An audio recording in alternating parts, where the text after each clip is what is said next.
ಎಷ್ಟು nautical mile ದೂರವನ್ನು ಹೊಂದಿದೆ ಅಂದ್ರೆ 12 ನಾಟಿಕಲ್ ಮೈಲು. ನೋಡಿ, ಸಾಗರ ಸಮುದ್ರದಲ್ಲಿ ಭಾರತ ದೇಶ ಎಷ್ಟು ನಾಟಿಕಲ್ ಮೈಲು ದೂರವನ್ನು ಹೊಂದಿದೆ ಅಂದ್ರೆ 12 ನಾಟಿಕಲ್ ಮೈಲು ದೂರವನ್ನು ಹೊಂದಿದೆ.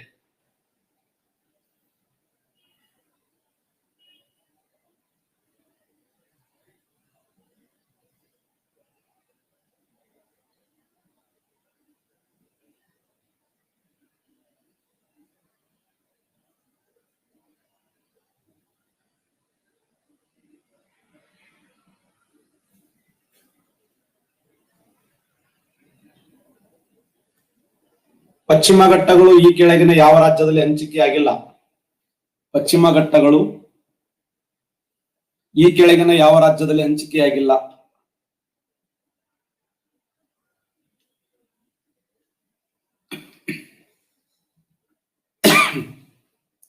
ಪಶ್ಚಿಮ ಘಟ್ಟಗಳು ಈ ಕೆಳಗಿನ ಯಾವ ರಾಜ್ಯದಲ್ಲಿ ಹಂಚಿಕೆಯಾಗಿಲ್ಲ ಅಂತಂದ್ರೆ ಸರಿಯಾದ ಉತ್ತರ ಆಂಧ್ರ ಪ್ರದೇಶದಲ್ಲಿ ಹಂಚಿಕೆಯಾಗಿಲ್ಲ. ನೋಡಿ, ಪಶ್ಚಿಮ ಘಟ್ಟಗಳು ಗುಜರಾತ್ ರಾಜ್ಯದಲ್ಲಿ ಹಂಚಿಕೆಯಾಗಿವೆ, ಮಹಾರಾಷ್ಟ್ರದಲ್ಲಿ ಹಂಚಿಕೆಯಾಗಿವೆ, ಗೋವಾ ರಾಜ್ಯದಲ್ಲಿ ಹಂಚಿಕೆಯಾಗಿವೆ, ಕರ್ನಾಟಕದಲ್ಲಿ, ಕೇರಳದಲ್ಲಿ, ತಮಿಳುನಾಡಿನಲ್ಲಿ. ಹಾಗಾದ್ರೆ ಪಶ್ಚಿಮ ಘಟ್ಟಗಳು ಎಷ್ಟು ರಾಜ್ಯಗಳಲ್ಲಿ ಹಂಚಿಕೆಯಾಗಿವೆ ಅಂದ್ರೆ ಒಟ್ಟು 6 ರಾಜ್ಯಗಳಲ್ಲಿ ಹಂಚಿಕೆಯಾಗಿವೆ ಪಶ್ಚಿಮ ಘಟ್ಟಗಳು. ಈ ಕೆಳಗಿನ ಯಾವ ರಾಜ್ಯದಲ್ಲಿ ಪಶ್ಚಿಮ ಘಟ್ಟಗಳು ಹಂಚಿಕೆಯಾಗಿಲ್ಲ ಅಂದ್ರೆ ಸರಿಯಾದಂತ ಉತ್ತರ ಆಂಧ್ರ ಪ್ರದೇಶ್. ಆರ್ಮಕೊಂಡ ಶಿಖರ ಈ ಕೆಳಗಿನ ಯಾವ ರಾಜ್ಯದಲ್ಲಿ ಕಂಡು ಬರುತ್ತದೆ? ಆರ್ಮಕೊಂಡ ಶಿಖರ ಈ ಕೆಳಗಿನ ಯಾವ ರಾಜ್ಯದಲ್ಲಿ ಕಂಡು ಬರುತ್ತದೆ? ಸರಿಯಾದಂತ ಉತ್ತರ ಆಂಧ್ರ ಪ್ರದೇಶ. ನೋಡಿ, ಪೂರ್ವ ಘಟ್ಟಗಳಲ್ಲಿ ಅತ್ಯಂತ ಎತ್ತರವಾದ ಶಿಖರ ಅಂದ್ರೆ ಆರ್ಮಕೊಂಡ ಶಿಖರ. ಪೂರ್ವ ಘಟ್ಟಗಳಲ್ಲಿ ಅತ್ಯಂತ ಎತ್ತರವಾಗಿರುವಂತಹ ಶಿಖರ ಆರ್ಮಕೊಂಡ 1680 ಮೀಟರ್ ಎತ್ತರವಾಗಿದ್ದು, ಪೂರ್ವ ಘಟ್ಟಗಳಲ್ಲಿ ಅತ್ಯಂತ ಎತ್ತರವಾಗಿರುವಂತಹ ಶಿಖರ ಆಂಧ್ರ ಪ್ರದೇಶದಲ್ಲಿ ಆರ್ಮಕೊಂಡ ಶಿಖರ ಇಡೀ ಪೂರ್ವ ಘಟ್ಟಗಳಲ್ಲಿ ಅತ್ಯಂತ ಎತ್ತರವಾಗಿರುವಂತಹ ಶಿಖರ ಅಂತೇಳಿ ಗುರುತಿಸ್ತೀವಿ. ಇದು ಎಲ್ಲಿದೆ ಅಂದ್ರೆ ಆಂಧ್ರ ಪ್ರದೇಶದಲ್ಲಿ ಕಂಡು ಬರ್ತದೆ. ನೀಲಗಿರಿ ಬೆಟ್ಟಗಳು ಈ ಕೆಳಗಿನ ಯಾವ ರಾಜ್ಯದಲ್ಲಿ ಹಂಚಿಕೆಯಾಗ್ಯಾವ? ನೀಲಗಿರಿ ಬೆಟ್ಟಗಳು ಈ ಕೆಳಗಿನ ಯಾವ ರಾಜ್ಯದಲ್ಲಿ ಕಂಡು ಬರುತ್ತವೆ? ಶಬಾಷ್, ಸರಿಯಾದಂತ ಉತ್ತರ ತಮಿಳುನಾಡು. ನೋಡಿ, ಯಾಕಂದ್ರೆ ಪಶ್ಚಿಮ ಘಟ್ಟ ಹಾಗೂ ಪೂರ್ವ ಘಟ್ಟಗಳು ಸಂಧಿಸುವ ಸ್ಥಳ ಯಾವ್ದಂದ್ರೆ ನೀಲಗಿರಿ ಬೆಟ್ಟ. ಆ ನೀಲಗಿರಿ ಬೆಟ್ಟಗಳಲ್ಲಿ ಪಶ್ಚಿಮ ಘಟ್ಟ ಪೂರ್ವ ಘಟ್ಟಗಳು ಸಂಧಿಸುವ ಸ್ಥಳ ಯಾವ್ದಂದ್ರೆ ನೀಲಗಿರಿ ಬೆಟ್ಟ. ಆ ನೀಲಗಿರಿ ಬೆಟ್ಟಗಳಲ್ಲಿ ದಕ್ಷಿಣ ಭಾರತದ ಅತ್ಯಂತ ಎತ್ತರವಾಗಿರುವಂತಹ 2ನೇ ಶಿಖರ ಯಾವ್ದಂದ್ರೆ ದೊಡ್ಡ ಬೆಟ್ಟ ಕಂಡು ಬರ್ತದೆ. ದೊಡ್ಡ ಬೆಟ್ಟ ದಕ್ಷಿಣ ಭಾರತದಲ್ಲಿ ಅತ್ಯಂತ ಎತ್ತರವಾಗಿರುವಂತ 2ನೇ ಶಿಖರ ಅಂದ್ರೆ ದೊಡ್ಡ ಬೆಟ್ಟ ಅನ್ನುವಂತ ಸಂದೇಶ ನೋಡ್ತೀವಿ. ಯಾಕಂದ್ರೆ ದಕ್ಷಿಣ ಭಾರತದಲ್ಲಿ ಅತ್ಯಂತ ಎತ್ತರವಾಗಿರುವಂತ ಶಿಖರ ಅಂದ್ರೆ ಆರ್ಮಕೊಂಡ ಶಿಖರ. ಯಾವುದು? ಆನೈಮುಡಿ ಶಿಖರ. ದಕ್ಷಿಣ ಭಾರತ ಅತ್ಯಂತ ಎತ್ತರವಾಗಿರುವಂತ ಶಿಖರ ಆನೈಮುಡಿ ಶಿಖರ. ಕರ್ನಾಟಕದ ಅತಿ ಎತ್ತರವಾದ ಶಿಖರ ಅಂದ್ರೆ ಮುಳ್ಳಯ್ಯನಗಿರಿ. ಕರ್ನಾಟಕ ರಾಜ್ಯದ ಅತ್ಯಂತ ಎತ್ತರವಾಗಿರುವಂತ ಶಿಖರ ಮುಳ್ಳಯ್ಯನಗಿರಿ.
ಭಾರತಾಂಬೆ ಬಾನಂಗಳದ ಚೇತನ ಹಿಮಾಲಯ ಪರ್ವತವೇ ತಾಯಿ ಸಿರ.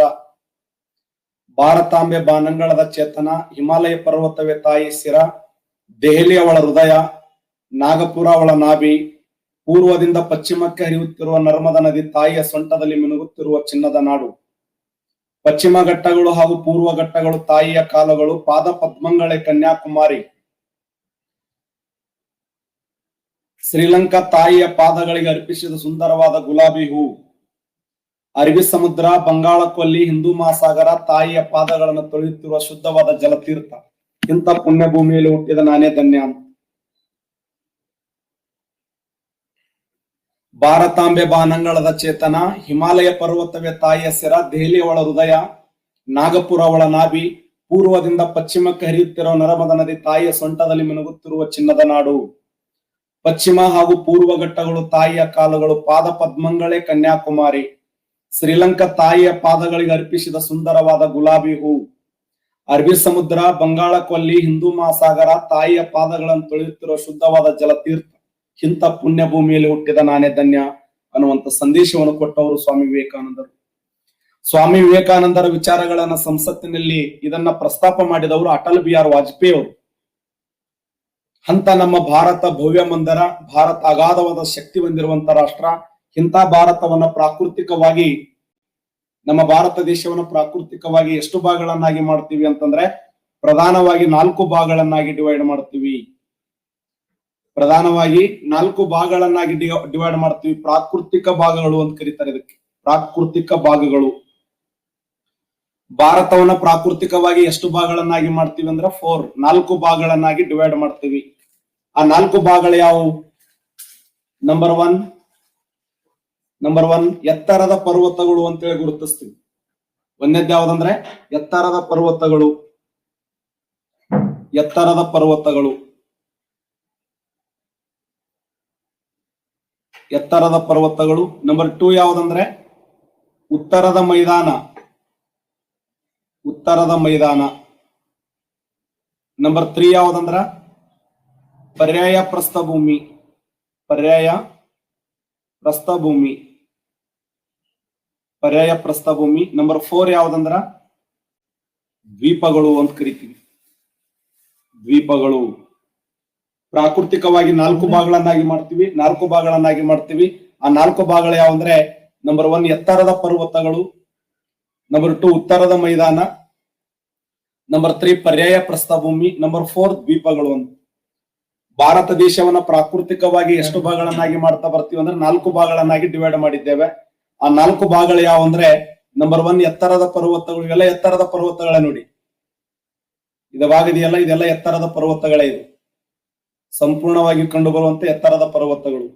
2ನೇ ಭಾಗ ಯಾವ್ದಂದ್ರೆ ಈ ಭಾಗ ಇದೆಯಲ್ಲ, ಇದು ಉತ್ತರದ ಮಹಾಮೈದಾನ ಅಂತ ಕರಿತೀವಿ, ಉತ್ತರದ ಮಹಾಮೈದಾನ ಭಾಗ. ಈ ಭಾಗ ಇದೆಯಲ್ಲ, ಇದನ್ನ ಪರ್ಯಾಯ ಪ್ರಸ್ಥಭೂಮಿ ಅಂತ ಕರೀತಾರೆ, ಪರ್ಯಾಯ ಪ್ರಸ್ಥಭೂಮಿ. ಪರ್ಯಾಯ ಪ್ರಸ್ಥಭೂಮಿ ಅಂದ್ರೆ ಏನು? 3 ಕಡೆ ನೀರಿದೆ, 1 ಕಡೆ ಭೂಮಿ ಇದೆ. 3 ಕಡೆ ಭೂಮಿ, 1 ಕಡೆ ನೀರು. ಸರಿ, 3 ಕಡೆ ನೀರು, 1 ಕಡೆ ಭೂಮಿ ಇದ್ರೆ ಅದಕ್ಕೆ ಏನಂತ ಕರೀತಾರೆ? ಪರ್ಯಾಯ ಪ್ರಸ್ಥಭೂಮಿ ಅಂತ ಕರಿತೀವಿ, ಪರ್ಯಾಯ ಪ್ರಸ್ಥಭೂಮಿ. 3 ಕಡೆ ನೀರಿದೆ, 1 ಕಡೆ ಭೂಮಿ ಇದೆ, ಪರ್ಯಾಯ ಪ್ರಸ್ಥಭೂಮಿ. ಇಲ್ಲಿ ದ್ವೀಪಗಳು ಕಂಡು ಬರ್ತವೆ. ದ್ವೀಪಗಳು ಯಾವುವು?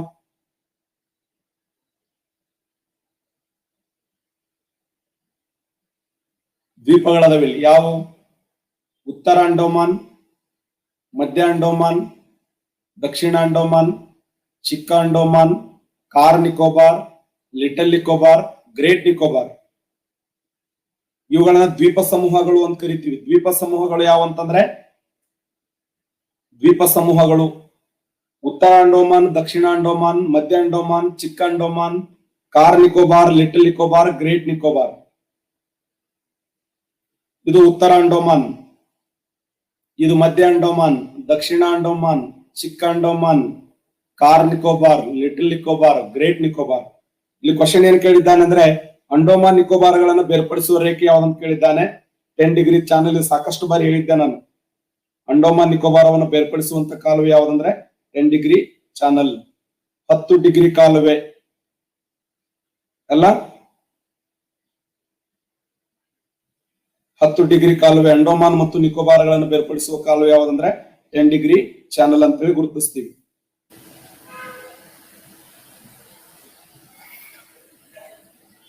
ಎತ್ತರದ ಪರ್ವತಗಳನ್ನ ನೋಡಿ, ಭಾರತ ದೇಶದ ಪ್ರಾಕೃತಿಕ ಲಕ್ಷಣಗಳನ್ನು ನೋಡಿದಾಗ ಒಂದನೇದ್ದು ಯಾವ್ದಂದ್ರೆ ಎತ್ತರದ ಪರ್ವತಗಳು ಭಾಗ 1, ಎರಡನೇದು ಉತ್ತರದ ಮಹಾಮೈದಾನ, 3 ಪರ್ಯಾಯ ಪ್ರಸ್ಥಭೂಮಿ, 4 ದ್ವೀಪಗಳು. ಹಾಗಾದ್ರೆ ಎತ್ತರದ ಪರ್ವತಗಳನ್ನು ನೋಡಿದಾಗ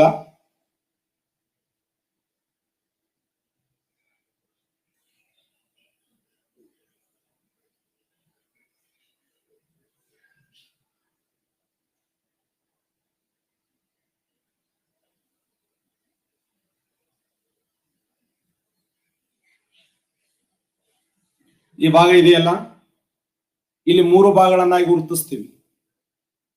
ಎತ್ತರದ ಪರ್ವತಗಳನ್ನ 3 ಭಾಗಗಳನ್ನಾಗಿ ಗುರುತಿಸ್ತೀವಿ. ಆ 3 ಭಾಗಗಳು ಯಾವ ಅಂತಂದ್ರೆ, ನಂಬರ್ 1 ಹೊರ ಹಿಮಾಲಯ,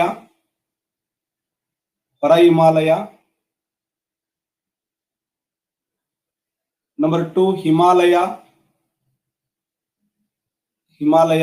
ನಂಬರ್ 3 ಈಶಾನ್ಯ ಬೆಟ್ಟಗಳು ಅಂತ ಗುರುತಿಸ್ತೀವಿ. ಈಶಾನ್ಯ ಬೆಟ್ಟಗಳಂದ್ರು ಒಂದೇ, ಪೂರ್ವಾಂಚಲ ಬೆಟ್ಟಗಳಂದ್ರು ಒಂದೇ.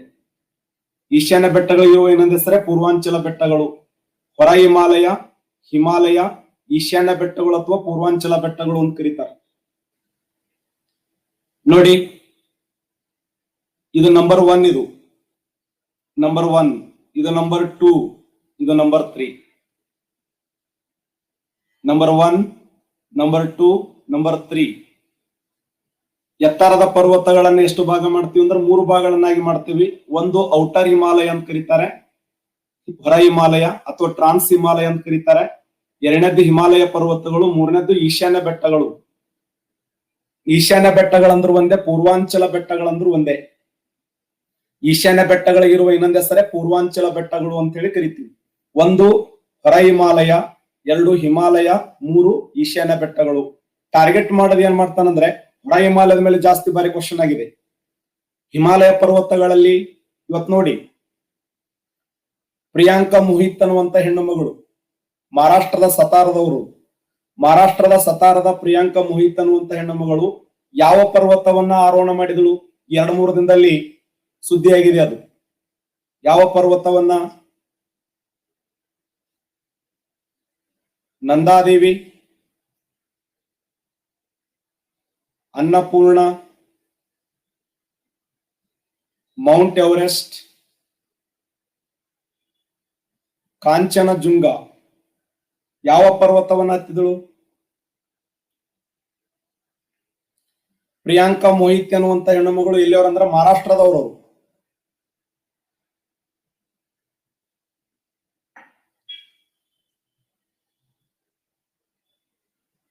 ಸರಿಯಾದಂತ ಉತ್ತರ ಅನ್ನಪೂರ್ಣ. ನೋಡಿ, ಈ ಅನ್ನಪೂರ್ಣ ಅನ್ನುವಂತ ಪರ್ವತ ಯಾವ ದೇಶದಲ್ಲಿದೆ? ಭಾರತ ದೇಶದಲ್ಲಿ, ಟಿಬೆಟ್ ದೇಶದಲ್ಲಿ, ನೇಪಾಳ ದೇಶದಲ್ಲಿ, ಚೀನಾ ದೇಶದಲ್ಲಿ. ಅನ್ನಪೂರ್ಣ ಅನ್ನುವಂತ ಪರ್ವತ ಯಾವ ದೇಶದಲ್ಲಿ ಕಂಡು ಬರ್ತದೆ? Bharat, Tibet, Nepal, China.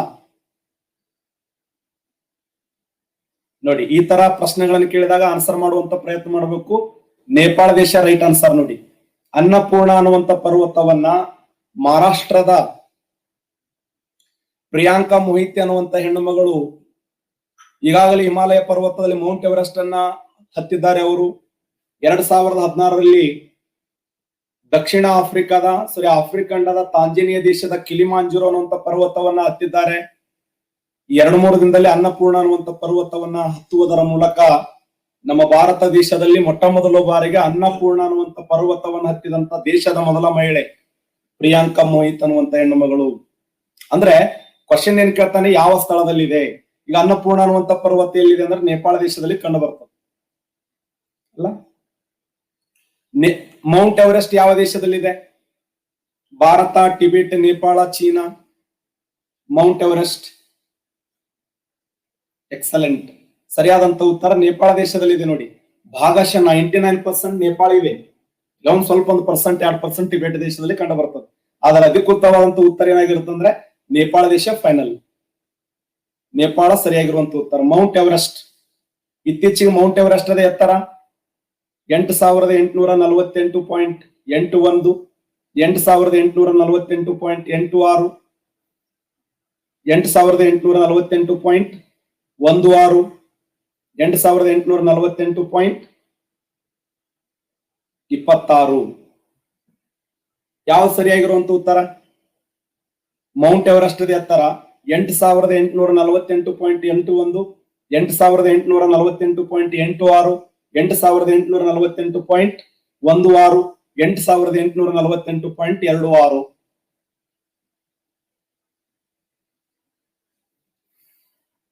ನೇಪಾಳ ದೇಶ ಮತ್ತು ಚೀನಾ ದೇಶಗಳು ಒಂದುಗೂಡಿ ಏನ್ ಮಾಡಿದವು ಅಂದ್ರೆ ಮೌಂಟ್ ಎವರೆಸ್ಟ್ ಹೈಟ್ ಅನ್ನ ಮೆಜರ್ಮೆಂಟ್ ಮಾಡಿದವು.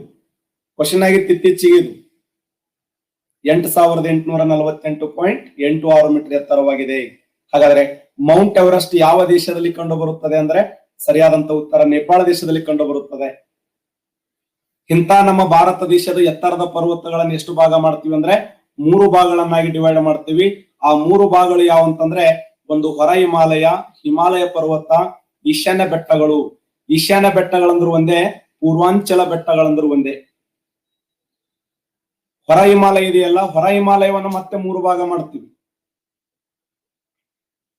ಹಿಮಾಲಯ ಪರ್ವತಗಳನ್ನ ಮತ್ತೆ 3 ಭಾಗ ಮಾಡ್ತೀವಿ. ಈಶಾನ್ಯ ಬೆಟ್ಟಗಳು ಸರಿಸುಮಾರು ಎಷ್ಟು ರಾಜ್ಯಗಳಲ್ಲಿ ಹಂಚಿಕೆಯಾಗಿವೆ ಅಂದ್ರೆ 7 ರಾಜ್ಯಗಳಲ್ಲಿ ಹಂಚಿಕೆಯಾಗಿವೆ. ಆ 7 ರಾಜ್ಯಗಳನ್ನ 7 ಸಿಸ್ಟರ್ ಸ್ಟೇಟ್ಸ್ ಅಂತ ಕರೀತಾರೆ. ಆ 7 ರಾಜ್ಯಗಳನ್ನ ಸಪ್ತ ಸಹೋದರಿ ರಾಜ್ಯಗಳು ಅಂತೇಳಿ ಗುರುತಿಸ್ತಾರೆ. ಆ ಸಪ್ತ ಸಹೋದರಿ ರಾಜ್ಯಗಳು ಯಾವ ಅಂತಂದ್ರೆ number 1 Arunachal Pradesh, number 2 Nagaland, number 3 Manipur, number 4 Mizoram, number 5 Tripura, next 1 Meghalaya, next 1 Assam. ಇವುಗಳನ್ನ 7 ಸಿಸ್ಟರ್ ಸ್ಟೇಟ್ಸ್ ಅಂತ ಕರೀತಾರೆ, ಸಪ್ತ ಸಹೋದರಿಯ ರಾಜ್ಯಗಳು. ಆ ಸಪ್ತ ಸಹೋದರಿ ರಾಜ್ಯಗಳಿಗೆ ಒಬ್ಬ ತಮ್ಮ ಅದಾನೆ. ಆ ತಮ್ಮ ಯಾರಂದ್ರೆ ಸಿಕ್ಕಿಂ. ಸಪ್ತ ಸಹೋದರಿ ರಾಜ್ಯಗಳಿಗೆ ಒಬ್ಬ ತಮ್ಮ ಯಾರಂದ್ರೆ ಸಿಕ್ಕಿಂ. ಇವುಗಳನ್ನ 7 ಸಿಸ್ಟರ್ ಸ್ಟೇಟ್ಸ್ ಅಂತ ಕರೀತಾರೆ, ಸಪ್ತ ಸಹೋದರಿ ರಾಜ್ಯಗಳು. ಸರ್ ಮತ್ತೆ ಇವು 3 ಅಂತ ಡಿವೈಡ್ ಮಾಡಿದಾರಲ್ಲ, 3 ಯಾವುವು ಅಂತಂದ್ರೆ ನಂಬರ್ 1 ಕಾರಾಕೋರಂ ಶ್ರೇಣಿ, ನಂಬರ್ 1 ಕಾರಾಕೋರಂ ಶ್ರೇಣಿ, ಲಡಾಖ್ ಶ್ರೇಣಿ, ಜಾಸ್ಕರ್ ಶ್ರೇಣಿ, ಮಹಾ ಹಿಮಾಲಯ, ಮಧ್ಯ ಹಿಮಾಲಯ, ಕೆಳ ಹಿಮಾಲಯ. 3 ಭಾಗ ಮಾಡ್ತಾ ಬಂದೆವು. ಹೊರ ಹಿಮಾಲಯದಲ್ಲಿ 3 ಭಾಗಗಳು: ಕಾರಾಕೋರಂ ಶ್ರೇಣಿ, ಲಡಾಖ್ ಶ್ರೇಣಿ, ಜಾಸ್ಕರ್ ಶ್ರೇಣಿ. ಹಿಮಾಲಯ ಪರ್ವತಗಳಲ್ಲಿ ಮಹಾ ಹಿಮಾಲಯ, ಮಧ್ಯ ಹಿಮಾಲಯ, ಕೆಳ ಹಿಮಾಲಯ.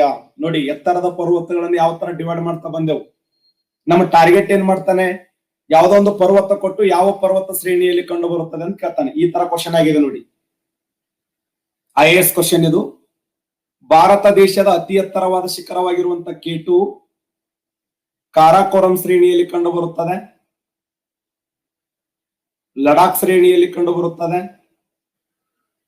ಜಾಸ್ಕರ್ ಶ್ರೇಣಿಯಲ್ಲಿ ಕಂಡು ಬರುತ್ತದೆ, ಮಹಾ ಹಿಮಾಲಯದಲ್ಲಿ ಕಂಡು ಬರುತ್ತದೆ. ಭಾರತ ದೇಶದ ಅತಿ ಎತ್ತರವಾದ ಶಿಖರ K2, ಭಾರತದ ಅತ್ಯಂತ ಎತ್ತರವಾಗಿರುವಂತ K2 ಎಲ್ಲಿ ಕಂಡು ಬರುತ್ತದೆ? ಎಕ್ಸಲೆಂಟ್, 85% ಕರೆಕ್ಟ್ ಆನ್ಸರ್ ಮಾಡಿದ್ದೀರಿ, ಶವಾಶ್. ಸರಿಯಾದಂತ ಉತ್ತರ ಕಾರಾಕೋರಂ ಶ್ರೇಣಿ. ನೋಡಿ ಭಾರತದ ಅತಿ ಎತ್ತರವಾಗಿರುವಂತ ಶಿಖರ, ಪ್ರಪಂಚದ ಅತಿ ಎತ್ತರವಾಗಿರುವಂತ 2ನೇ ಶಿಖರ ಇದು. ಜಗತ್ತಿನ ಅತಿ ಎತ್ತರವಾಗಿರುವಂತ ಶಿಖರ ಅಂದ್ರೆ ಮೌಂಟ್ ಎವರೆಸ್ಟ್. ಪ್ರಪಂಚದ ಅತಿ ಎತ್ತರವಾಗಿರುವಂತ ಶಿಖರ ಮೌಂಟ್ ಎವರೆಸ್ಟ್. ಮೌಂಟ್ ಎವರೆಸ್ಟ್ ಬಿಟ್ರೆ ಅತ್ಯಂತ ಎತ್ತರವಾಗಿರುವ 2ನೇ ಶಿಖರ ಅಂದ್ರೆ K2. ಆ K2 ಯಾವ ಪರ್ವತ ಶ್ರೇಣಿಯಲ್ಲಿ ಕಂಡು ಬರುತ್ತದೆ ಅಂದ್ರೆ ಕಾರಾಕೋರಂ ಶ್ರೇಣಿಯಲ್ಲಿ ಕಂಡು ಬರುತ್ತದೆ. ಕಾರಾಕೋರಂ ಶ್ರೇಣಿ ಅಂತಂದ್ರೆ ಒಂದೇ, ಇದರ ಮೊದಲ ಹೆಸರು ಕೃಷ್ಣಗಿರಿಯ ಪರ್ವತ ಅಂತ ಹೇಳಿ ಕರೀತಾರೆ.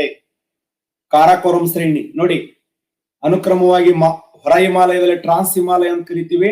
ಆ ಟ್ರಾನ್ಸ್ ಹಿಮಾಲಯದಲ್ಲಿ ಏನೇನದಾವ ಅಂದ್ರೆ ಕಾರಾಕೋರಂ ಶ್ರೇಣಿ ಇದೆ, ಲಡಾಖ್ ಶ್ರೇಣಿ ಇದೆ, ಜಾಸ್ಕರ್ ಶ್ರೇಣಿ ಕಂಡು ಬರ್ತದೆ. ಇದು ಕಾರಾಕೋರಂ ಶ್ರೇಣಿ, ಇದು ಲಡಾಖ್ ಶ್ರೇಣಿ, ಇದು ಜಾಸ್ಕರ್ ಶ್ರೇಣಿ. ಇದು ಮಹಾ ಹಿಮಾಲಯ, ಮಧ್ಯ ಹಿಮಾಲಯ, ಕೆಳ ಹಿಮಾಲಯ. ಅದು ಆಕ್ಚುಲಿ ಸ್ವಲ್ಪ ಮೇಲ್ಗಡೆ ಇದೆ, ನಾನೇ ಕೆಳಗೆ ನಿಮ್ಗೆ ಅದು ಜಾಸ್ತಿ ಬಿಚ್ಚಿ ತೋರಿಸಿನದ ಅನುಕ್ರಮವಾಗಿ. ಅದು ಮೇಲೆ ಪೂರ್ತಿ ಅಪ್ಪರದ ಇಲ್ಲಿದೆ ಮಹಾ ಹಿಮಾಲಯ, ಮಧ್ಯ ಹಿಮಾಲಯ, ಕೆಳ ಹಿಮಾಲಯ. ಇಲ್ಲೆಲ್ಲ ಉತ್ತರದ ಮಹಾಮೈದಾನ ಇದೆ, ಮತ್ತು ಉತ್ತರದ ಮಹಾಮೈದಾನ ಎಲ್ಲಿ ಹೋಗ್ಬೇಕು? ಹಿಮಾಲಯ ಪರ್ವತ ಕೆಳಗೆ ಬಂದ್ರೆ. ಅದಕ್ಕೆ ಏನಪ್ಪಾ ಅಂದ್ರೆ ಇದು ಕಾರಾಕೋರಂ.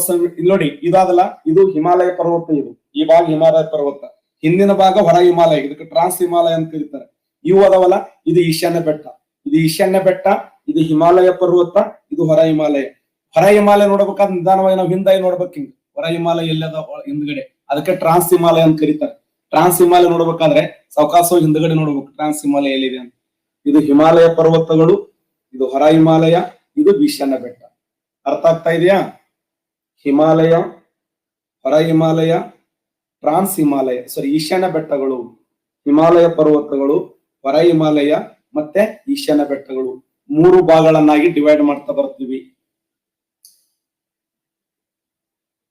ಇನ್ನೊಂದ್ಸರಿ ಕ್ವಶನ್ ಕೇಳಿದ್ದಾನೆ, ಏನು ಅಂದ್ರೆ ಭಾರತ ದೇಶದ ಅತ್ಯಂತ ಉದ್ದವಾಗಿರುವಂತಹ ಹಿಮನದಿ, the longest glacier in India.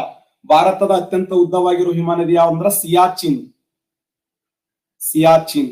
ಈ ಸಿಯಾಚಿನ್ ಅನ್ನುವಂತ ಹಿಮನದಿ ಯಾವ ಪರ್ವತ ಶ್ರೇಣಿಯಲ್ಲಿ ಕಂಡು ಬರುತ್ತದೆ ಅಂತ ಕ್ವಶನ್ ಕೇಳಿದ್ದಾನೆ. ಹೇಳಿ ನೋಡೋಣ. ಕಾರಾಕೋರಂ ಶ್ರೇಣಿಯಲ್ಲಿ, ಲಡಾಖ್ ಶ್ರೇಣಿಯಲ್ಲಿ, ಜಾಸ್ಕರ್ ಶ್ರೇಣಿಯಲ್ಲಿ, ಮಹಾ ಹಿಮಾಲಯದಲ್ಲಿ.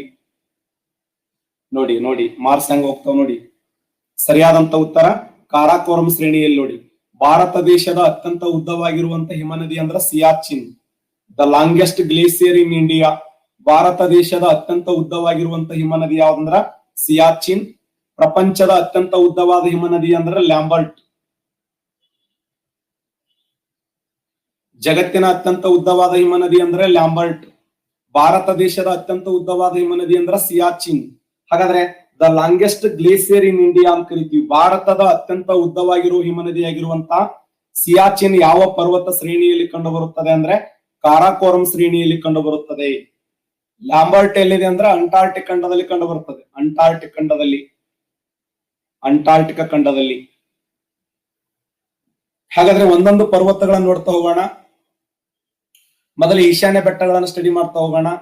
ಈಶಾನ್ಯ ಬೆಟ್ಟ ಆದ್ಮೇಲೆ ಕಾರಾಕೋರಂ ಶ್ರೇಣಿ, ಅನುಕ್ರಮವಾಗಿ ನೋಡ್ತಾ ಬರೋಣ.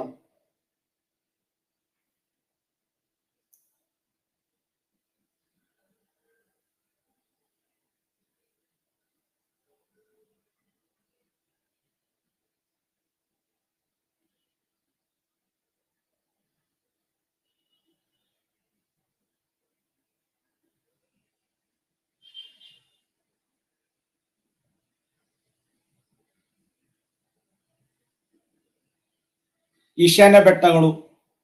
ಈಶಾನ್ಯ ಬೆಟ್ಟಗಳ ವಿಶೇಷ ಏನು ಅಂತಂದ್ರೆ, ಈಶಾನ್ಯ ಬೆಟ್ಟಗಳು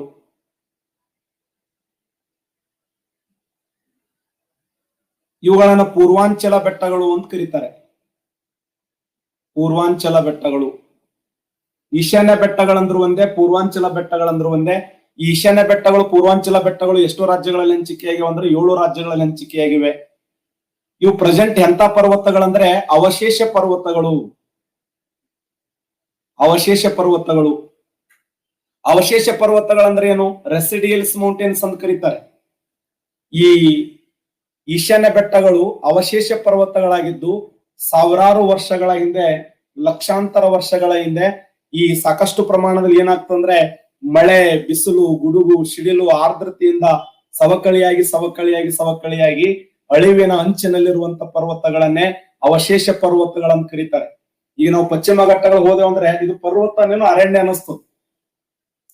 ಪರ್ವತ ಅನಸಂಗಿಲ್ಲ, ಫೀಲ್ ಆಗಿಲ್ಲ. ಯಾಕಂದ್ರೆ ದಟ್ಟವಾಗಿರುವಂತ ಅರಣ್ಯ ಇದೆ, ನೂರಾರು ಕಾಳಿಂಗ ಸರ್ಪಗಳದಾವೆ, ರಾಷ್ಟ್ರೀಯ ಉದ್ಯಾನವನಗಳು, ಪಕ್ಷಿಧಾಮಗಳು, ಮುಗಿಲು ಮುಟ್ಟುವ ಎತ್ತರವಾದ ಪರ್ವತಗಳು, ಹಳ್ಳ ಕೊಳ್ಳಗಳು, ಜಲಪಾತಗಳು, ಉಂಚಳ್ಳಿ ಫಾಲ್ಸ್ ಇದೆ, ಲಾಲಗುಳಿ ಫಾಲ್ಸ್ ಇದೆ. ಆ ಭಾಗದಲ್ಲಿ ಸಾತೋಡ್ ಯಾವುದು ಸೀತಾ ಫಾಲ್ಸ್, ಬಾರ್ಕನ್ ಫಾಲ್ಸ್ ಇದೆ, ಜೋಗ್ ಫಾಲ್ಸ್ ಇದೆ, ಮಲ್ಲಳ್ಳಿ ಫಾಲ್ಸ್ ಇದೆ, ಇರುಪು ಫಾಲ್ಸ್ ಇದೆ. ಅದು ನೋಡಿದ ತಕ್ಷಣ ಏನಪ್ಪ ಇದು ಅಂತ ಸುಮ್ಮನೆ ನೋಡ್ಕೊತ ನಿಂದಿರ್ತೀವಿ, ಎಷ್ಟು ಅದ್ಭುತ ಅದಪ್ಪ ಇದು ಅಂತ. ಯಾಕಂದ್ರೆ ಲಕ್ಷಾಂತರ ವರ್ಷಗಳ ಹಿಂದೆ ನಿರ್ಮಾಣಗೊಂಡ ಪರ್ವತಗಳ ಮೇಲೆ ಮಳೆ, ಮಿಂಚು, ಗುಡುಗು, ಸಿಡಿಲು ಆ ಸವಕಳಿಯಾಗಿ ಸವಕಳಿಯಾಗಿ ಸವಕಳಿಯಾಗಿ ಅಳಿವಿನ ಈ ಅವಶೇಷ ಅಂತ ಕರಿತೀವಲ್ಲ. ಈಗ ಐಹೊಳೆ ಪಟ್ಟದ ಕಲ್ಲಕ್ಕೆ ಹೋದೆವು ಅಂದ್ರೆ ಅದ ಆ ಬದಾಮಿ ಚಾಲುಕ್ಯರ ಅವಶೇಷಗಳು. ಕನ್ನಂಬಾಡಿ ಅಣೆಕಟ್ಟು ನೋಡಿದ ತಕ್ಷಣ ಸರ್ ಎಂ ವಿಶ್ವೇಶ್ವರ ನೆನಪಿಗೆ ಬರ್ತಾರ ನಮ್ಗೆ, ಹೌದಲ್ಲ? ಅವಶೇಷಗಳಂತ ಕರಿತೀವಿ ನಾವು. ಬಿಜಾಪುರದ ಗೋಲಗುಮ್ಮಟ್ ನೋಡಿದ ತಕ್ಷಣ ಇಬ್ರಾಹಿಂ ಆದಿಲ್, ಯಾರು ಮೊಹಮ್ಮದ್ ಆದಿಲ್ ಶಾ ನೆನಪಿಗೆ ಬರ್ತಾರೆ. ತಾಜ್ ಮಹಲ್ ನೋಡಿದ ತಕ್ಷಣ ಅಳು ಬರ್ತದನ, ಶಹಜಾನ್, ಮಮತಾಜ್ ನೆನಪಿ ಅಂದ್ರೆ ಇತಿಹಾಸ ಪುಟದಲ್ಲಿ ಅವಶೇಷಗಳಂತ ಹೆಂಗ್ ಕರಿತೀವಲ್ಲ, ಹಂಗ ಈ ಪಶ್ಚಿಮ ಘಟ್ಟಗಳು, ಈಶಾನ್ಯ ಬೆಟ್ಟಗಳ ವಿಶೇಷ ಏನು ಅಂತಂದ್ರೆ ಅವು ನೋಡಿದ ತಕ್ಷಣ ಈ ಒಂದು ಅವಶೇಷ ಪರ್ವತಗಳು ಅನಿಸ್ತವೆ. ಆ ಅವಶೇಷ ಪರ್ವತಗಳು ಎಷ್ಟು ರಾಜ್ಯಗಳಲ್ಲಿ ಹಂಚಿಕೆ ಆಗ್ಯಾವ ಅಂದ್ರೆ 7 ರಾಜ್ಯಗಳಲ್ಲಿ ಹಂಚಿಕೆ ಆಗಿವೆ. ಆ 7 ರಾಜ್ಯಗಳಲ್ಲಿ ಮೊದಲನೇ ರಾಜ್ಯ ಯಾವ್ದಂದ್ರೆ ಅರುಣಾಚಲ ಪ್ರದೇಶ. ಅರುಣಾಚಲ ಪ್ರದೇಶದಲ್ಲಿ ಏನಂತ ಕರೀತಾರ, ಅವುಗಳಿಗೆ ಪಟಕಾಯಿ ಭೂಮ್ ಬೆಟ್ಟಗಳು ಅಂತ ಕರೀತಾರೆ. ಪಟಕಾಯಿ ಭೂಮ್ ಬೆಟ್ಟಗಳು, ಪಟಕಾಯಿ ಭೂಮ್ ಬೆಟ್ಟಗಳು ಅರುಣಾಚಲ ಪ್ರದೇಶದಲ್ಲಿ ಪಟಕಾಯಿ ಭೂಮ್ ಬೆಟ್ಟಗಳಂತ ಕರೀತಾರೆ. ಅರುಣಾಚಲ ಪ್ರದೇಶದಲ್ಲಿ ನಮದಪ್ ಅನ್ನುವಂತ ರಾಷ್ಟ್ರೀಯ ಉದ್ಯಾನವನ ಇದೆ, ನಮದಪ್ ನ್ಯಾಷನಲ್ ಪಾರ್ಕ್. ಈ ಹಾರುವ ಅಳಿಲುಗಳು ಅಂತ ಕರೀತಾರೆ. ಹಾರುವ ಅಳಿಲುಗಳು ಅರುಣಾಚಲ ಪ್ರದೇಶದಲ್ಲಿ ಪಟಕಾಯಿ ಭೂಮ್ ಬೆಟ್ಟಗಳು, ನಮದಪ್ ಅನ್ನುವಂತ ರಾಷ್ಟ್ರೀಯ ಉದ್ಯಾನವನ ಇದೆ. ಇಲ್ಲಿ ಒಂದು ನದಿ ಹುಡ್ತದೆ ಅರುಣಾಚಲ ಪ್ರದೇಶದಲ್ಲಿ. ಯಾವ ನದಿ ಹುಡ್ತದೆ ಅಂದ್ರೆ ಇರವಾಡಿ ನದಿ ಅಂತ ಹುಡ್ತದೆ. ಇರವಾಡಿ ನದಿ ಅಂದ್ರೂ ಒಂದೇ, ಇರಾವತಿ ನದಿ ಅಂದ್ರೂ ಒಂದೇ. ಈ ಇರಾವಾಡಿ ನದಿ ಅಥವಾ ಇರಾವತಿ ನದಿಯನ್ನ ಮಯನ್ಮಾರದ ಜೀವ ನದಿ ಅಂತ ಕರೀತಾರೆ. ಮಯನ್ಮಾರದ ಜೀವ ನದಿ ಯಾವ್ದಂದ್ರ ಇರವಾಡಿ ನದಿ ಅಥವಾ ಇರಾವತಿ ನದಿ. ನೋಡಿ, ಅರುಣಾಚಲ ಪ್ರದೇಶದಲ್ಲಿ ಈಶಾನ್ಯ ಬೆಟ್ಟಗಳಿಗೆ ಏನಂತ ಕರೀತಾರೆ ಅಂದ್ರೆ ಪಟಕಾಯಿ ಭೂಮ್ ಬೆಟ್ಟಗಳು ಅಂತ ಕರೀತಾರೆ. ಪಟಕಾಯಿ ಭೂಮ್ ಬೆಟ್ಟಗಳು. ಇಲ್ಲಿ ನಮದಪ್ಪ ಅನ್ನುವಂತ ರಾಷ್ಟ್ರೀಯ ಉದ್ಯಾನವನ ಇದೆ. ಈ ರಾಷ್ಟ್ರೀಯ ಉದ್ಯಾನವನದ ವಿಶೇಷ ಏನಂದ್ರೆ 3 ತರದ ಅರಣ್ಯ ಹೊಂದಿದೆ. ಇದು ನಿತ್ಯ ಹರಿದ್ವರ್ಣ ಕಾಡುಗಳನ್ನ ನೋಡ್ತೀವಿ, ಎಲೆ ಉದುರುವ ಸಸ್ಯವರ್ಗಗಳನ್ನ ನೋಡ್ತೀವಿ, ಮತ್ತೆ ಆಲ್ಫೈನ್ ಸಸ್ಯವರ್ಗ. ಈ ತರ ಅರಣ್ಯ ಇರೋದು ಯಾವುದೂ ಇಲ್ಲ, ಯಾವ ರಾಷ್ಟ್ರೀಯ ಉದ್ಯಾನವನ ಇಲ್ಲ. ನಮದಪ್ಪ ರಾಷ್ಟ್ರೀಯ ಉದ್ಯಾನವನದಲ್ಲಿ ಅದಕ್ಕೆ PSI 3-4 ಸರಿ ಕೇಳೋಣ. 2018 KSISF ಕೇಳದಂತ ಪ್ರಶ್ನೆ ಅದು. ನಮದಪ್ಪ ರಾಷ್ಟ್ರೀಯ ಉದ್ಯಾನವನ ಯಾವ ರಾಜ್ಯದಲ್ಲಿ ಕಂಡು ಬರುತ್ತದೆ ಅಂದ್ರೆ ಅರುಣಾಚಲ ಪ್ರದೇಶದಲ್ಲಿ ಕಂಡು ಬರುತ್ತದೆ. ನಮದಪ್ಪ ಮೇಲೆ ಯಾಕೆ ಕ್ವಶನ್ ಕೇಳ್ತಾನಂದ್ರೆ ಇವೆ ಹಾರುವ ಅಳಿಲುಗಳದಾವೆ, ಇಲ್ಲಿ 3 ತರದ ಅರಣ್ಯ ಕಂಡು ಬರ್ತವೆ ಇಲ್ಲಿ ಅಲ್ಲ. ಇಲ್ಲಿ ಪಟಕಾಯಿ ಭೂಮ್ ಬೆಟ್ಟಗಳು ಅಂತ ಕರಿತೀವಿ ಅರುಣಾಚಲ ಪ್ರದೇಶದಲ್ಲಿ, ಪಟಕಾಯಿ ಭೂಮ್ ಬೆಟ್ಟಗಳು. ಇನ್ನು ನಾಗಾಲ್ಯಾಂಡದಲ್ಲಿ ನಾಗಾ ಬೆಟ್ಟಗಳು,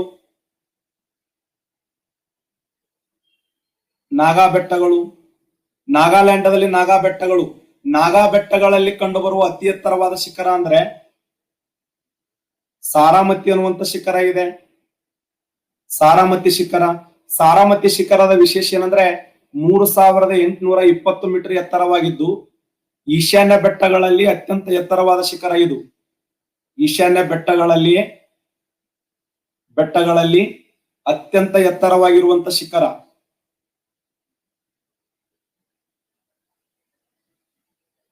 ಇದು ಕ್ವಶನ್ ಆಗಿದೆ ನೋಡಿ. ಈಶಾನ್ಯ ಬೆಟ್ಟಗಳಲ್ಲಿ ಅತ್ಯಂತ ಎತ್ತರವಾಗಿರುವಂತ ಶಿಖರ ಯಾವುದು ಅಂತಂದ್ರೆ ಅದು ಸಾರಾಮತಿ ಅನ್ನುವಂತ ಶಿಖರ. 3820 ಮೀಟರ್ ಎತ್ತರವಾಗಿದ್ದು ಈಶಾನ್ಯ ಬೆಟ್ಟಗಳಲ್ಲಿ ಅತ್ಯಂತ ಎತ್ತರವಾಗಿರುವಂತ ಶಿಖರ ಅಂದ್ರೆ ಸಾರಾಮತಿ. ಈ ಸಾರಾಮತಿ ಶಿಖರ ಎಲ್ಲಿ ಕಂಡು ಬರ್ತಂದ್ರೆ ನಾಗಾಲ್ಯಾಂಡದ ನಾಗಾ ಬೆಟ್ಟಗಳಲ್ಲಿ. ನೋಡಿ, ಅರುಣಾಚಲ ಪ್ರದೇಶದಲ್ಲಿ ಪಟಕಾಯಿ ಭೂಮ್ ಬೆಟ್ಟಗಳು, ನಾಗಾಲ್ಯಾಂಡದಲ್ಲಿ ನಾಗಾ ಬೆಟ್ಟಗಳು. ನಾಗಾ ಬೆಟ್ಟಗಳಲ್ಲಿ ಅತ್ಯಂತ ಎತ್ತರವಾಗಿರುವಂತ ಶಿಖರ ಸಾರಾಮತಿ. ಸಾರಾಮತಿಯ ಹೈಟ್ ಎಷ್ಟಿದೆ ಅಂದ್ರೆ 3820 ಮೀಟರ್ ಎತ್ತರವಾಗಿದ್ದು ಈಶಾನ್ಯ ಬೆಟ್ಟಗಳಲ್ಲಿಯೇ ಅತ್ಯಂತ ಎತ್ತರವಾಗಿರುವಂತ ಶಿಖರವಾಗಿದೆ. ಇಲ್ಲಿ ಇನ್ನೊಂದು ಬೆಟ್ಟ ಇದೆ ನೋಡಿ, ಮಣಿಪುರ್ ರಾಜ್ಯ ಅಂತ ಕರಿತೀವಿ. ಈ ಮಣಿಪುರ್ ರಾಜ್ಯದಲ್ಲಿ ಮಣಿ ಬೆಟ್ಟಗಳು ಅಂತ ಗುರುತಿಸ್ತಾರೆ. ಮಣಿಪುರ್ ರಾಜ್ಯದಲ್ಲಿ ಮಣಿ ಬೆಟ್ಟಗಳು, ಮಣಿಪುರ್ ರಾಜ್ಯದ ಮಣಿ ಬೆಟ್ಟಗಳು. ಮಣಿಪುರ್ ರಾಜ್ಯದ ಮಣಿ ಬೆಟ್ಟಗಳಲ್ಲಿ ಆಳವಾದ ಕಂದರ ಇದೆ ನೋಡಿ. ಮಣಿಪುರ್ ರಾಜ್ಯದ ಮಣಿ ಬೆಟ್ಟಗಳಲ್ಲಿ ಆಳವಾದ ಕಂದರವಿದೆ. ಆ ಆಳವಾದ ಕಂದರದಲ್ಲಿ ಏನಿದೆ ಅಂದ್ರೆ ಸಾಕಷ್ಟು ನೀರಿದೆ. ನೀರು. ಮಣಿಪುರ್ ರಾಜ್ಯದ ಮಣಿ ಬೆಟ್ಟಗಳಲ್ಲಿ ಆಳವಾದ ಕಂದರವಿದ್ದು ಸಾಕಷ್ಟು ನೀರಿದೆ. ಆ ನೀರನ್ನ ನಾವೇನಂತ ಕರಿತೀವಿ ಅಂದ್ರೆ ಲೋಕಟೆಕ್ ಸರೋವರ ಅಂತ ಕರಿತೀವಿ. ಲೋಕಟೆಕ್ ಸರೋವರ. ಇದನ್ನ ಭಾರತ ದೇಶದ ತೇಲಾಡುವ ಸರೋವರ. ಇದು ಕ್ವಶನ್ ಆಗಿದೆ ನೋಡಿ. ಭಾರತ ದೇಶದಲ್ಲಿ ಯಾವ ಸರೋವರವನ್ನ ತೇಲಾಡುವ ಸರೋವರ ಎಂದು ಕರೆಯುತ್ತಾರೆ ಅಂದ್ರೆ ಲೋಕಟೆಕ್ ಸರೋವರ. ಲೋಕಟೆಕ್ ಸರೋವರವನ್ನ ಭಾರತ ದೇಶದ ತೇಲಾಡುವ ಸರೋವರ ಅಂತ ಕರೀತಾರೆ. ಅದು ಯಾವ ರಾಜ್ಯದಲ್ಲಿದೆ ಅಂದ್ರೆ ಮಣಿಪುರ್ ರಾಜ್ಯದಲ್ಲಿ ಕಂಡು ಬರುತ್ತದೆ. ಆ ಮಣಿಪುರ್ ರಾಜ್ಯದ ಯಾವ ಬೆಟ್ಟಗಳಂದ್ರೆ ಮಣಿ ಬೆಟ್ಟಗಳು. ಮಣಿಪುರ್ ರಾಜ್ಯದ ಮಣಿ ಬೆಟ್ಟಗಳಲ್ಲಿ ಲೋಕಟೆಕ್ ಅನ್ನುವಂತ ಸರೋವರ ಇದೆ.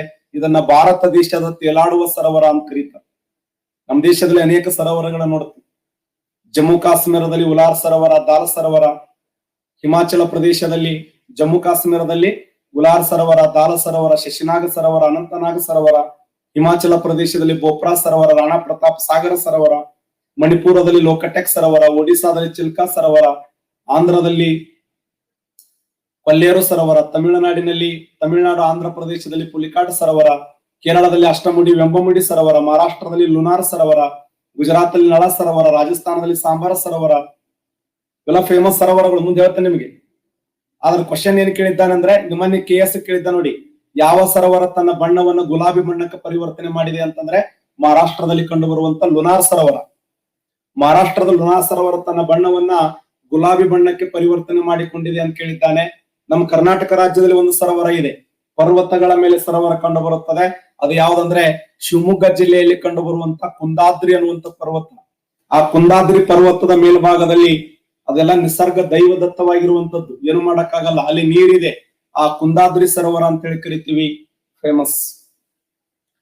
ಹಾಗಾದ್ರೆ ಮಣಿಪುರ ರಾಜ್ಯದಲ್ಲಿ ಲೋಕಟೆಕ್ ಅನ್ನುವಂತ ಸರೋವರ ಇದೆ. ಈ ಲೋಕಟೆಕ್ ಸರೋವರದ ವಿಶೇಷ ಏನಂದ್ರೆ ಇದನ್ನ ಭಾರತ ದೇಶದ ತೇಲಾಡುವ ಸರೋವರ ಅಂತ ಹೇಳಿ ಕರಿತೀವಿ. ಮಣಿಪುರ ರಾಜ್ಯದ ಲೋಕಟೆಕ್ ಸರೋವರದ ಮೇಲ್ಭಾಗದಲ್ಲಿ ಒಂದು ರಾಷ್ಟ್ರೀಯ ಉದ್ಯಾನವನ ಇದೆ. ಅದು ಯಾವ್ದಂದ್ರೆ Keibul Lamjao. Keibul Lamjao, a famous national park in Manipur. Keibul Lamjao ಅನ್ನುವಂತ ರಾಷ್ಟ್ರೀಯ ಉದ್ಯಾನವನ ಇದೆ. ಈ ಕಿಬುಲ್ ಲಂ ಜಿಯೋ ರಾಷ್ಟ್ರೀಯ ಉದ್ಯಾನವನವನ್ನ ತೇಲಾಡುವ ರಾಷ್ಟ್ರೀಯ ಉದ್ಯಾನವನ ಅಂತ ಕರೀತಾರೆ. ತೇಲಾಡುವ ರಾಷ್ಟ್ರೀಯ ಉದ್ಯಾನವನ, ಇದು ಕ್ವಶನ್ ಆಗಿದೆ ನೋಡಿ. ಯಾವ ರಾಷ್ಟ್ರೀಯ ಉದ್ಯಾನವನವನ್ನ ತೇಲಾಡುವ ರಾಷ್ಟ್ರೀಯ ಉದ್ಯಾನವನ ಅಂತ ಕರೀತಾರೆ ಅಂದ್ರೆ ಕಿಬುಲ್ ಲಂ ಜಿಯೋ ನ್ಯಾಷನಲ್ ಪಾರ್ಕ್. ಎಲ್ಲಿ? ಲೋಕಟೆಕ್ ಸರೋವರದ ಮೇಲ್ಭಾಗದಲ್ಲಿ ಕಿಬುಲ್ ಲಂ ಜಿಯೋ ಅನ್ನುವಂತ ರಾಷ್ಟ್ರೀಯ ಉದ್ಯಾನವನ ಇದೆ. ಇದನ್ನ ಭಾರತ ದೇಶದ ತೇಲಾಡುವ ರಾಷ್ಟ್ರೀಯ ಉದ್ಯಾನವನ ಅಂತ ಹೇಳಿ ಕರೆಯಲ್ಪಡ್ತಾರೆ. ಭಾರತ ದೇಶದಲ್ಲಿ ತೇಲಾಡುವ ರಾಷ್ಟ್ರೀಯ ಉದ್ಯಾನವನ ಯಾವ್ದಂದ್ರೆ ಕಿಬುಲ್ ಲಂ ಜಿಯೋ ನ್ಯಾಷನಲ್ ಪಾರ್ಕ್. ಎಲ್ಲಿ? ಲೋಕಟೆಕ್ ಸರೋವರದ ಮೇಲ್ಭಾಗದಲ್ಲಿ ಕಂಡು ಬರ್ತದೆ. ಇನ್ನ ಇದು ನೋಡಿ ಮಿಜೋರಾಂ. ಮಿಜೋರಾಮದಲ್ಲಿ ಕಂಡು ಬರುವಂತ ಬೆಟ್ಟಗಳಿಗೆ ಏನಂತ ಕರೀತಾರೆ ಅಂದ್ರೆ ಮಿಜೋ ಬೆಟ್ಟಗಳು ಅಂತ ಕರೀತಾರೆ. ಮಿಜೋರಾಮದಲ್ಲಿ ಕಂಡು ಬರುವಂತ ಬೆಟ್ಟಗಳನ್ನ ಮಿಜೋ ಬೆಟ್ಟಗಳು. ಸರ್, ಮತ್ತೆ ಮಿಜೋ ಬೆಟ್ಟಗಳಲ್ಲಿ ಏನ್ ಕ್ವಶನ್ ಕೇಳಬಹುದು? ಮಿಜೋ ಬೆಟ್ಟಗಳಲ್ಲಿ ಏನ್ ಕ್ವಶನ್ ಕೇಳಬಹುದು ಅಂದ್ರೆ ಮಿಜೋರಾಮದ ಮಿಜೋ ಬೆಟ್ಟಗಳಲ್ಲಿ ಒಂದು ಶಿಖರ ಇದೆ. ಯಾವ ಶಿಖರ? ಬ್ಲೂ ಮೌಂಟೇನ್ ಅಂತ ಹೇಳಿ. ಬ್ಲೂ ಮೌಂಟೇನ್ ಇಲ್ಲಿ ಕಂಡು ಬರುವ ಶಿಖರ ಯಾವಂದ್ರೆ ಬ್ಲೂ ಮೌಂಟೇನ್. ಎಷ್ಟು? 2157 ಮೀಟರ್ ಎತ್ತರವಾಗಿದೆ. 2157 ಮೀಟರ್ ಎತ್ತರವಾಗಿದ್ದು ಈಶಾನ್ಯ ಬೆಟ್ಟಗಳಲ್ಲಿ ಅತ್ಯಂತ ಎತ್ತರವಾಗಿರುವಂತ ಎರಡನೇ ಶಿಖರ ನೋಡಿ. ಈಶಾನ್ಯ ಬೆಟ್ಟಗಳಲ್ಲಿ ಅತ್ಯಂತ ಎತ್ತರವಾಗಿರುವಂತ ಎರಡನೇ ಶಿಖರ ಅಂದ್ರೆ ಬ್ಲೂ ಮೌಂಟೇನ್. 2157 ಮೀಟರ್ ಎತ್ತರವಾಗಿದೆ. 2157 ಮೀಟರ್ ಎತ್ತರವಾಗಿದ್ದು ಬ್ಲೂ ಮೌಂಟೇನ್ ಈಶಾನ್ಯ ಬೆಟ್ಟಗಳಲ್ಲಿ ಅತ್ಯಂತ ಎತ್ತರವಾಗಿರುವಂತ ಎರಡನೇ ಶಿಖರ. ಮೊದಲನೇ ಶಿಖರ ಅಂದ್ರ ಸಾರಾಮತಿ. ಎಲ್ಲಿದೆ ಅದು? ಸಾರಾಮತಿ ಫಸ್ಟ್. ಇದು ಮೊದಲ ಶಿಖರ ಅಂದ್ರ ಸಾರಾಮತಿ, ಎರಡನೇ ಶಿಖರ ಅಂದ್ರ ಬ್ಲೂ ಮೌಂಟೇನ್ ಈಶಾನ್ಯ ಬೆಟ್ಟಗಳಲ್ಲಿ.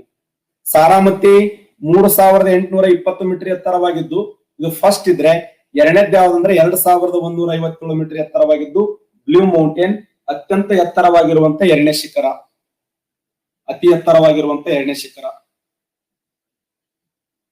ನೋಡಿ. ಅರುಣಾಚಲ ಪ್ರದೇಶದಲ್ಲಿ ಪಟಕಾಯಿ ಬೂಮ್ ಬೆಟ್ಟಗಳು, ನಾಗಾಲ್ಯಾಂಡದಲ್ಲಿ ನಾಗಾ ಬೆಟ್ಟಗಳು, ಮಣಿಪುರದಲ್ಲಿ ಮಣಿ ಬೆಟ್ಟಗಳು, ಮಿಜೋರಾಮದಲ್ಲಿ ಮಿಜೋ ಬೆಟ್ಟಗಳು. ಸ್ಪೆಷಲ್ ಏನು? ನಾಗಾಲ್ಯಾಂಡದಲ್ಲಿ ಪಟಕಾಯಿ ಬೂಮ್ ಬೆಟ್ಟಗಳಲ್ಲಿ ನಮದಪ್ ಎಂಬ ರಾಷ್ಟ್ರೀಯ ಉದ್ಯಾನವನ ಇದೆ. ಇರಾವತಿ ಅನ್ನುವಂತ ನದಿ ಹುಟ್ಟುತ್ತದೆ. ಇದು ಮಯನ್ಮಾರದ ಜೀವ ನದಿ ಅಂತ ಕರೀತಾರೆ. ನಾಗಾಲ್ಯಾಂಡದ ನಾಗಾ ಬೆಟ್ಟಗಳಲ್ಲಿ ಅತಿ ಎತ್ತರವಾದ ಶಿಖರ ಸಾರಾಮತಿ. ಮಣಿಪುರ ರಾಜ್ಯದ ಲೋಕಟೆಕ್ ಸರೋವರವನ್ನ ಭಾರತದ ತೇಲಾಡುವ ಸರೋವರ ಅಂತ ಕರೀತಾರೆ. ಮಿಜೋರಾಮದಲ್ಲಿ ಮಿಜೋ ಬೆಟ್ಟಗಳು, ಆ ಮಿಜೋ ಬೆಟ್ಟಗಳಲ್ಲಿ ಬ್ಲೂ ಮೌಂಟೇನ್ ಅನ್ನುವಂತ ಶಿಖರ ಇದೆ. ಇದು ಈಶಾನ್ಯ ಬೆಟ್ಟಗಳಲ್ಲಿ ಅತ್ಯಂತ ಎತ್ತರವಾಗಿರುವಂತ ಎರಡನೇ ಶಿಖರ. ಇನ್ನು ತ್ರಿಪುರ ನೋಡಿ. ತ್ರಿಪುರದ ವಿಶೇಷ ಏನು ಅಂತಂದ್ರೆ ತ್ರಿಪುರದಲ್ಲಿ ತ್ರಿಪುರ ಬೆಟ್ಟಗಳು ಅಂತ ಕರೀತಾರೆ. ಈ ತ್ರಿಪುರ ಬೆಟ್ಟಗಳ ಮಧ್ಯದಲ್ಲಿ ವಾಸ ಮಾಡುವಂತ ವಿಶಿಷ್ಟವಾದ ಬುಡಕಟ್ಟು ಜನಾಂಗ ಯಾವ್ದಂದ್ರೆ ಚಕ್ಮಾ ಎಂಬ ಜನಾಂಗ. ಬುಡಕಟ್ಟು ಜನಾಂಗದ ಮೇಲೆ ಕ್ವಶನ್ ಕೇಳ್ತಾನೆ. ಸೋಲಿಗರು ಕರ್ನಾಟಕ, ಮುಂಡರು ಜಾರ್ಖಂಡ್, ಶಾಂಪಿಯನ್ ಅಂಡೋಮಾನ್ ನಿಕೋಬಾರ್, ಲುಷಿಯಾ ಮಿಜೋರಾಂ, ಚುಟಿಯಾ ಅಸ್ಸಾಂ, ಮೀನರು ರಾಜಸ್ಥಾನ್, ಸಂತಾಲರು ಪಶ್ಚಿಮ ಬಂಗಾಳ, ಬಿಲ್ಲರು ಗುಜರಾತ್, ಮುರಾರಿ ಮಧ್ಯಪ್ರದೇಶ್, ಜರ್ವ ಅಂಡೋಮಾನ್ ನಿಕೋಬಾರ್, ಕೊಂಡರು ಒಡಿಸ್ಸಾ, ಕಾಸಿ ಮೇಘಾಲಯ, ನಾಗಾಲ್ಯಾಂಡ್, ಉರ್ಲಿ ಕೇರಳ, ವರ್ಲಿ ಮಹಾರಾಷ್ಟ್ರ, ತೋಡಿಗ ತಮಿಳುನಾಡು, ಗೊಂಡ ಮಧ್ಯಪ್ರದೇಶ್, ಚೆಂಚು ಆಂಧ್ರ ಪ್ರದೇಶ್, ಲಪ್ಚಾ ಸಿಕ್ಕಿಂ, ಗಡ್ಡಿ ಹಿಮಾಚಲ ಪ್ರದೇಶ್, ಚಕ್ಮಾ ತ್ರಿಪುರಾ. ಇವೆಲ್ಲ ಬುಡಕಟ್ಟು ಜನಾಂಗದ ಮೇಲೆ ಒಂದು ಕ್ವಶನ್ ಹೋಗದ ಬಿಡ್ತಾನೆ ಫಿಕ್ಸ್. ಬಿಡಬಾರದು. ಬುಡಕಟ್ಟು ಜನಾಂಗದ ಏನೇ ಕ್ವಶನ್ ಕೇಳಿದ್ರು ಕೂಡ ಪಟ ಪಟ ಪಟ ಪಟ ಆನ್ಸರ್ ಮಾಡುವಂತ ಪ್ರಯತ್ನ ಮುಂದಾಗಬೇಕು. ಹಾಗಾದ್ರೆ ತ್ರಿಪುರಾದಲ್ಲಿ ಕಂಡು ಬರುವಂತಹ ಬೆಟ್ಟಗಳಲ್ಲಿ, ತ್ರಿಪುರಾ ಬೆಟ್ಟಗಳಲ್ಲಿ ಕಂಡು ಬರುವಂತ ಬುಡಕಟ್ಟು ಜನಾಂಗ ಯಾವುದಂದ್ರೆ ಚಕ್ಮ ಎಂಬ ಬುಡಕಟ್ಟು ಜನಾಂಗ ಕಂಡು ಬರುತ್ತದೆ. ಇದು ಕೂಡ ವಿಶಿಷ್ಟವಾಗಿರುವಂತ ಬುಡಕಟ್ಟು ಜನಾಂಗ. ಚಕ್ಮ ಎಂಬ ಬುಡಕಟ್ಟು ಜನಾಂಗ ಎಲ್ಲಿ ಕಂಡು ಬರುತ್ತಾರೆ ಅಂದ್ರೆ ತ್ರಿಪುರಾದಲ್ಲಿ ಕಂಡು ಬರುವ ವಿಶಿಷ್ಟವಾಗಿರುವಂತ ಬುಡಕಟ್ಟು ಜನಾಂಗ. ಮೇಘಾಲಯದಲ್ಲಿ ಬೆಟ್ಟಗಳದ ನೋಡಿ. ಈ ಮೇಘಾಲಯದಲ್ಲಿ ಕಂಡು ಬರುವಂತ ಬೆಟ್ಟಗಳಿಗೆ ಏನಂತ ಕರೀತಾರೆ ಅಂದ್ರೆ ಸಿಲ್ಲಾಂಗ್ ಬೆಟ್ಟಗಳು ಅಂತ ಕರೀತಾರೆ. ಸಿಲ್ಲಾಂಗ್ ಬೆಟ್ಟಗಳು. ಮೇಘಾಲಯದಲ್ಲಿ ಕಂಡು ಬರುವಂತ ಬೆಟ್ಟಗಳನ್ನ ಸಿಲ್ಲಾಂಗ್ ಬೆಟ್ಟಗಳು. ಆ ಸಿಲ್ಲಾಂಗ್ ಬೆಟ್ಟಗಳಲ್ಲಿ ಎರಡು ಪ್ರಧಾನವಾಗಿರುವಂತ ಬೆಟ್ಟಗಳದವೆ, ಗಾರೋ, ಕಾಸಿ. ಗಾರೋ, ಕಾಸಿ ಜಗತ್ತಿನಲ್ಲಿ ಅತಿ ಹೆಚ್ಚು ಮಳೆ ಪಡೆಯುವಂತ ಬೆಟ್ಟಗಳು ನೋಡಿ. ಇಡೀ ಪ್ರಪಂಚದಲ್ಲಿ ಗರಿಷ್ಠ ಪ್ರಮಾಣದಲ್ಲಿ ಮಳೆ ಪಡೆಯುವಂತ ಬೆಟ್ಟಗಳು ಅಂದ್ರೆ ಗಾರೋ ಮತ್ತು ಕಾಶಿ ಬೆಟ್ಟಗಳು. ಇಡೀ ಜಗತ್ತಿನಲ್ಲಿ, ಭಾರತ ಅಲ್ಲ, ಇಡೀ ಪ್ರಪಂಚದಲ್ಲಿ ಹೈಯೆಸ್ಟ್, ಅತಿ ಹೆಚ್ಚು ಮಳೆ ಪಡೆಯುವಂತ ಬೆಟ್ಟಗಳು ಗಾರೋ ಮತ್ತು ಕಾಸಿ ಬೆಟ್ಟಗಳು. ಇಡೀ ಜಗತ್ತಿನಲ್ಲಿ ಹೈಯೆಸ್ಟ್. ಈ ಒಂದು ಸಿಲ್ಲಾಂಗ್ ಬೆಟ್ಟಗಳಿಗೆ ಏನಂತ ಕರೀತಾರೆ ಅಂದ್ರೆ ಪೂರ್ವದ ಸ್ಕಾಟ್ಲ್ಯಾಂಡ್ ಅಂತ ಕರೀತಾರೆ. ಪೂರ್ವದ ಸ್ಕಾಟ್ಲ್ಯಾಂಡ್. ಇದು ಕ್ವಶನ್ ಆಗಿದೆ ನೋಡಿ. ಯಾವ ಬೆಟ್ಟಗಳನ್ನ ಪೂರ್ವದ ಸ್ಕಾಟ್ಲ್ಯಾಂಡ್ ಎಂದು ಕರೆಯುತ್ತಾರೆ ಅಂದ್ರೆ ಮೇಘಾಲಯದಲ್ಲಿ ಕಂಡು ಬರುವಂತ ಸಿಲ್ಲಾಂಗ್ ಬೆಟ್ಟಗಳನ್ನ ಅಥವಾ ಗಾರೋ ಕಾಶಿ ಬೆಟ್ಟಗಳನ್ನ ಪೂರ್ವದ ಸ್ಕಾಟ್ಲ್ಯಾಂಡ್ ಅಂತ ಕರೀತಾರೆ. ಮೇಘಾಲಯದಲ್ಲಿ ಕಂಡು ಬರುವಂತ ಸಿಲ್ಲಾಂಗ್ ಬೆಟ್ಟಗಳನ್ನ ಪೂರ್ವದ ಸ್ಕಾಟ್ಲ್ಯಾಂಡ್ ಎಂದು ಕರೆಯುತ್ತಾರೆ. ಫೇಮಸ್ ಆಗಿರುವಂತ ಪ್ರಶ್ನೆ. ಮತ್ತ ಅಷ್ಟೇ ಅಲ್ಲ, ಇಡೀ ಜಗತ್ತಿನಲ್ಲಿ ಅತಿ ಹೆಚ್ಚು ಮಳೆ ಪಡೆಯುವಂತ ಬೆಟ್ಟಗಳು 1141 ಸೆಂಟಿಮೀಟರ್ ಮಳೆ ಆಗ್ತದೆ ನೋಡಿ. ಇದು 1141 ಸೆಂಟಿಮೀಟರ್ ಮಳೆ ಆಗುವುದರ ಮೂಲಕ 41 ಸೆಂಟಿಮೀಟರ್ ಮಳೆ ಆಗುವುದರ ಮೂಲಕ ಜಗತ್ತಿನಲ್ಲಿ ಹೈಯೆಸ್ಟ್ ಮಳೆ ಬಿದ್ದಿರ್ಲಕ್ಕನ ಮಳೆ ಹೆಡ್ಡಿಕಿನ ಚಂಡಮಾರುತ ಆ ತರ ಮಳೆ ಬೀಳುತ್ತೆ. ಬೇಪಾನ ಮಳೆ, ಪಡ ಪಡ ಪಡ ಪಡ ಪಡ ಎಟ್ಟು ಬೀಳುತ್ತೆ ಮಳೆ. ಪ್ರಪಂಚದಲ್ಲಿ ಅತಿ ಹೆಚ್ಚು ಮಳೆ ಪಡೆಯುವಂತ ಬೆಟ್ಟಗಳು ಯಾವಂದ್ರೆ ಮೇಘಾಲಯದಲ್ಲಿ ಕಂಡು ಬರುವಂತ ಗಾರೋ ಮತ್ತು ಕಾಶಿ ಬೆಟ್ಟಗಳಲ್ಲಿ. ಅಲ್ಲಿಯ ಮೌಸಿನ್ ರಾಮ ಇದೆಯಲ್ಲ, ಮೌಸಿನ್ ರಾಮ ಇಡೀ ಜಗತ್ತಿನಲ್ಲಿ ಅತಿ ಹೆಚ್ಚು ಮಳೆ ಪಡೆಯುವಂತ ಬೆಟ್ಟಗಳು. ಇಡೀ ಪ್ರಪಂಚದಲ್ಲಿ ಹೈಯೆಸ್ಟ್, ಅತಿ ಹೆಚ್ಚು ಮಳೆ ಪಡೆಯುವಂತ ಬೆಟ್ಟಗಳು ಯಾವಂದ್ರೆ ಮೇಘಾಲಯದಲ್ಲಿ ಕಂಡು ಬರುವಂತ ಈ ಗಾರೋ ಮತ್ತು ಕಾಶಿ ಬೆಟ್ಟಗಳು ಹೈಯೆಸ್ಟ್ ಮಳೆ ಪಡೀತವೆ. ಅದಕ್ಕೆ ಈ ಮೇಘಾಲಯದಲ್ಲಿರುವಂತ ಗಾರೋ ಮತ್ತು ಕಾಶಿ ಬೆಟ್ಟಗಳನ್ನ ಪೂರ್ವದ ಸ್ಕಾಟ್ಲ್ಯಾಂಡ್ ಅಂತ ಕರೀತಾರೆ. ಇದು ಕ್ವಶನ್ ಕೇಳಿದ್ದಾನೆ. ಯಾವ ಬೆಟ್ಟಗಳನ್ನ ಪೂರ್ವದ ಸ್ಕಾಟ್ಲ್ಯಾಂಡ್ ಎಂದು ಕರೆಯುತ್ತಾರಂದ್ರೆ ಮೇಘಾಲಯದಲ್ಲಿರುವಂತ ಗಾರೋ ಮತ್ತು ಕಾಶಿ ಬೆಟ್ಟಗಳು. ಇದೇ ಮೇಘಾಲಯದಲ್ಲಿ ಇನ್ನೊಂದು ವಿಶಿಷ್ಟವಾದಂತ ಜೈವಿಕ ಸಂರಕ್ಷಣಾ ತಾಣ ಇದೆ. ಅದು ಯಾವುದು ಅಂದ್ರೆ ನೋಕ್ರೋಕ್. ಇದು ಕ್ವಶನ್ ಆಗಿದೆ ನೋಡಿ. ನೋಕ್ರೋಕ್ ಅನ್ನುವಂತ ಜೈವಿಕ ಸಂರಕ್ಷಣಾ ತಾಣ ಎಲ್ಲಿದೆ ಅಂತಂದ್ರೆ ಮೇಘಾಲಯ. ಮನೆ PSI ಕ್ವಶನ್ ಇದು 2020 PSI 200 ಪೋಸ್ಟ್ ಇದೆಯಲ್ಲ, ಅಲ್ಲಿ ಕನ್ಫರ್ಮ್ ಅಲ್ಲಿ ಕೇಳಿದ ಪ್ರಶ್ನೆ. ನೋಕ್ರೋಕ್ ಅನ್ನುವಂತ ಈ ಜೈವಿಕ ಸಂರಕ್ಷಣಾ ತಾಣ ಎಲ್ಲಿದೆ ಅಂದ್ರೆ ಮೇಘಾಲಯದಲ್ಲಿ ಕಂಡು ಬರುತ್ತದೆ. ಮೇಘಾಲಯದಲ್ಲಿ ಪ್ರಸಿದ್ಧವಾಗಿರುವಂತ ಜೈವಿಕ ಸಂರಕ್ಷಣಾ ತಾಣ ನೋಕ್ರೋಕ್ ಕಂಡು ಬರುತ್ತದೆ ನೋಡಿ. ಅರುಣಾಚಲ ಪ್ರದೇಶದಲ್ಲಿ ಪಟಕಾಯಿ ಬೂಮ್ ಬೆಟ್ಟಗಳು, ನಾಗಾಲ್ಯಾಂಡದಲ್ಲಿ ನಾಗಾ ಬೆಟ್ಟಗಳು, ಮಣಿಪುರದಲ್ಲಿ ಮಣಿ ಬೆಟ್ಟಗಳಲ್ಲಿ ಲೋಕಟೆಕ್ ಸರೋವರ, ಮಿಜೋರಾಮದಲ್ಲಿ ಮಿಜೋ ಬೆಟ್ಟಗಳು, ತ್ರಿಪುರಾದಲ್ಲಿ ತ್ರಿಪುರಾ ಬೆಟ್ಟಗಳು, ಮೇಘಾಲಯದಲ್ಲಿ ಸಿಲ್ಲಾಂಗ್ ಬೆಟ್ಟಗಳು. ಆ ಸಿಲ್ಲಾಂಗ್ ಬೆಟ್ಟಗಳ ಮಧ್ಯದಲ್ಲಿ ಗಾರೋ ಮತ್ತು ಕಾಶಿ ಬೆಟ್ಟಗಳು. ಇನ್ನು ಅಸ್ಸಾಂ ರಾಜ್ಯದಲ್ಲಿ ಕಂಡು ಬರುವಂತ ಬೆಟ್ಟಗಳು ಯಾವುವು? ಅಸ್ಸಾಂ ರಾಜ್ಯದಲ್ಲಿ ಬರೈಲ್ ಬೆಟ್ಟಗಳದಾವೆ, ಫೇಮಸ್. ಅಸ್ಸಾಂ ರಾಜ್ಯದಲ್ಲಿ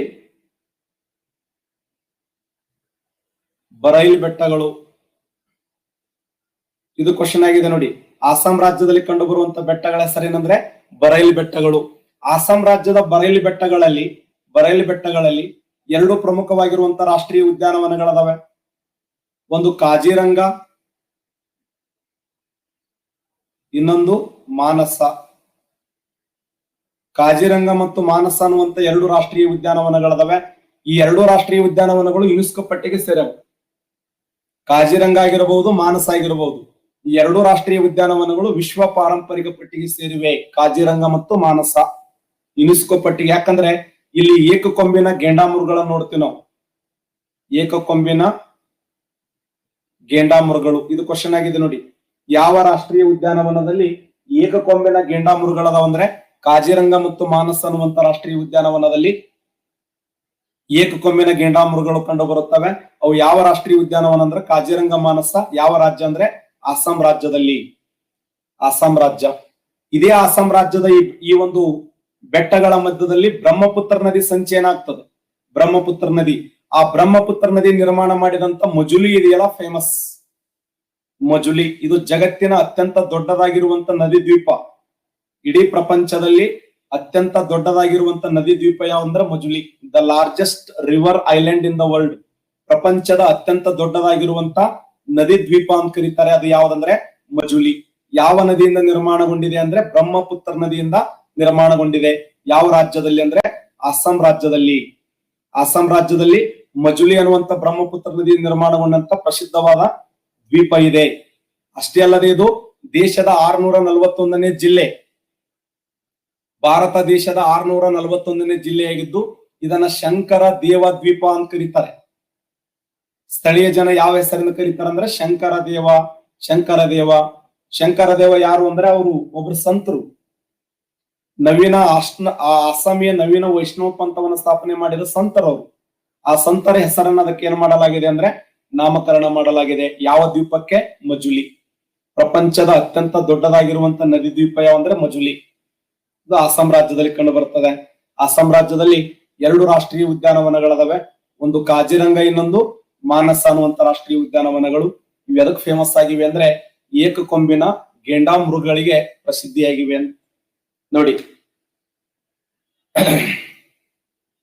ಎತ್ತರದ ಪರ್ವತಗಳನ್ನ 3 ಭಾಗ ಮಾಡ್ತೀವಿ. ಹೊರ ಹಿಮಾಲಯ, ಹಿಮಾಲಯ, ಈಶಾನ್ಯ ಬೆಟ್ಟಗಳು. ಹೊರ ಹಿಮಾಲಯ ಅಂದ್ರೆ ಯಾವು? ಕಾರಾಕೋರಂ ಶ್ರೇಣಿ, ಲಡಾಖ್ ಶ್ರೇಣಿ, ಜಾಸ್ಕರ್ ಶ್ರೇಣಿ. ಇನ್ನ ಹಿಮಾಲಯ ಅಂದ್ರೆ ಮಹಾ ಹಿಮಾಲಯ, ಮಧ್ಯ ಹಿಮಾಲಯ, ಕೆಳ Himalaya. Upper Himalaya, middle Himalaya, lower Himalaya ಅಂತ ಕರೀತಾರೆ.